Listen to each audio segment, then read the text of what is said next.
What's going on, everybody? It's Team America Adultery Outdoors. Out here for another round of postseason scouting. In case you guys missed it, go back and check team member Jet Bartholomew and I's last video of postseason scouting. We found a really nice looking area that we will be hunting this fall for sure.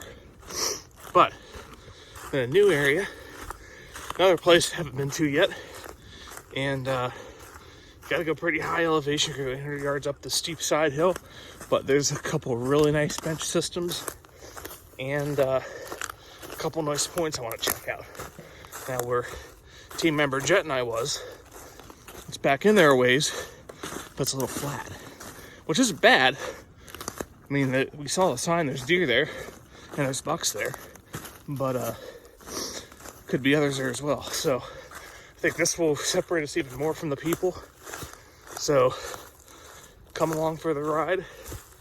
We're heading up the hill. So one habitat feature I'm always looking for is edge, where one habitat feature meets another, creating a deer magnet of travel. I'm on to the last bench before I get to the very top, and remember, I gotta go back down over as well, so I'm about 0.7 miles up. It's a long walk. It's gonna be about a half hour to get up here, but I love edge. Check this out. It's looking pretty good. So right down here is a stand of oaks, and those oaks go benches and benches and benches down. Well, look at this. Right as you come up this bench, you got a really nice stand of conifers in here. Now I'm gonna take a quick stroll through these conifers and see if I can find any sheds, because this, I would not be surprised if there were some beds in here, because it's thicker than a banshee here. Just pine trees butt up against each other.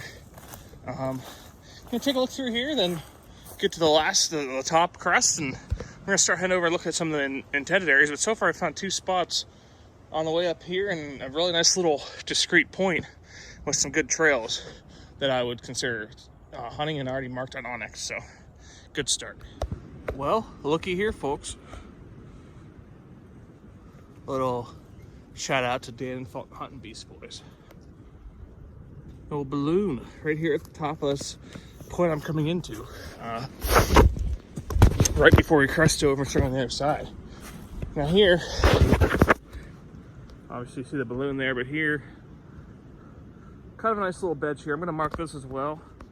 There's also some little red grass bushes, which are a great food source for years like last year. Gosh, that was almost bad. For years like last year, when the acorns are sparse. So I'm really liking this piece. That's the first human sign I've seen up here, and that's not really, that came from somewhere else, so it's good stuff. So we just walked through the flat, and I saw some really nice trails of deer track, which is great, and also some historical rubs, so that's good too. But no scrapes or sheds or anything like that I'm really keen on for the bucks. But now we're gonna start working on this bench system. Here it comes to a really nice gradual point, which we have a few of those we hunt already and have killed deer on already. But yeah, they're really magnets for deer travel. So we're ascending down that now. We'll see what it looks like. Well, ladies and gentlemen, I just found my biggest shed. It's not from this year, but the historical sign for this area is off the chain. Check this out. Check that out, ladies and gentlemen. I'm guessing about 3 or 4 year old deer. It's from last year. You know, you can see it's been chewed right in there, and obviously causing a little bit of crackage there. But just look at that. I mean, that's nice. Deer hopefully made it this year as well, but it's a good shed right there. I'm very excited about that. And also, there's a beginning of a split brow. This is a big buck, so I just hope he's still alive. It'd be cool if I could find one from him for this year. But heck yeah, man. Biggest shed yet, first shed of the year.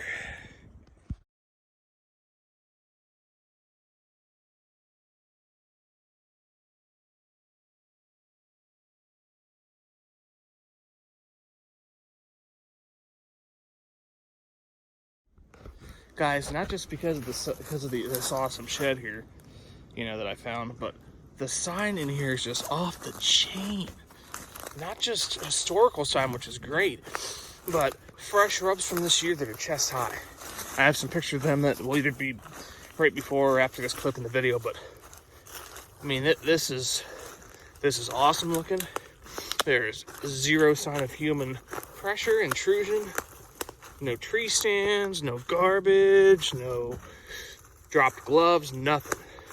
I'm just super pumped about this area. I'm going to be getting a couple cameras in here for sure and seeing what's coming through. There's an open oak flat that I'm assuming could be like the nighttime, early morning feeding area, if it's producing, of course. But there's just a lot of corridors that deer would feel safe traveling through. So, I mean, this is good.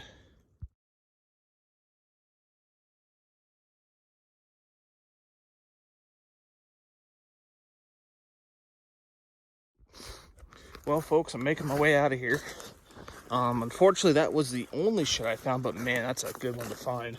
And like I said, even worst case scenario, if this buck's dead, there was some fresh stuff. High rubs made last year could have been by this buck or some, a different buck from the area if he didn't make it. But this is in the discussion for the best new area I've ever found on public land here. It's a strenuous hike to get up over the ridge, and once you're there, you have an incredible triple bench system with some points, and there's just sign all throughout the benches. There's scat, there's rubs, there's a couple of really nice primary scrapes. Definitely going to be getting a couple cameras in here and monitoring the area and seeing how I'm gonna hunt for the fall. So gonna head out here and get back to the truck. Well, that's nothing but a great trip today, on public land here. By the time I found that shed, I've walked already a mile and a half. So that you're really back in there. You're getting away from the people. That's the game. You gotta go deep. You can luck into, not luck into, but you can find a little gem close to the road. You can do that, but 9 times out of 10, you're gonna find more spots people don't hunt that have the bucks you want to hunt a ways back in remote locations. So that was a great example of that today. Just a crap ton of sign in that awesome shed. So very happy about that. But I'm gonna keep the pedal to the floor. I'm gonna keep looking for sheds, keep scouting. I have at least 2 or 3 more spots I really want to look at that I haven't been to yet. And then from there, it's all about fishing and turkey hunting until it's time to disperse those cameras. So this is Team Imperator coming to you from public land. We'll catch you later. Thank you for watching this Duel Through Outdoors video. If you like this video, be sure to leave it a like, share with your friends, and subscribe to our channel if you haven't already. Also, be sure to follow us on Facebook and Instagram for more Duel Through Outdoors content.